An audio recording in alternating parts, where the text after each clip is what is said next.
Well, everyone, this is Look into History, and archaeologists in central Germany just made an incredible discovery, and it all happened completely by accident during the construction of a new solar park.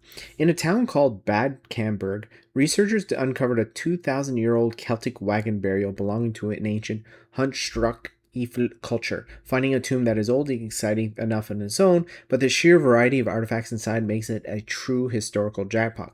They found stunning gold rings of all different sizes and ancient weaponry, and even a beautifully crafted beak jug that was imported all the way from the Etruscans in central Italy.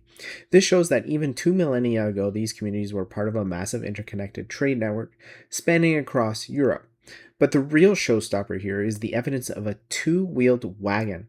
While the wood itself has long since rotted away, archaeologists managed to recover the metal fittings from the wheel hubs, the axle caps, and even the iron tire fittings.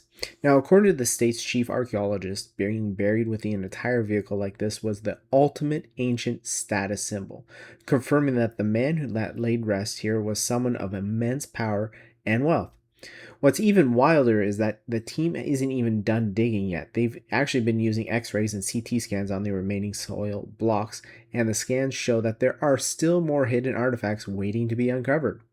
It's a spectacular window into the ancient world, and honestly, it makes you wonder what else is buried right beneath our feet, right? So, with that, I hope you guys have a great day and a great night.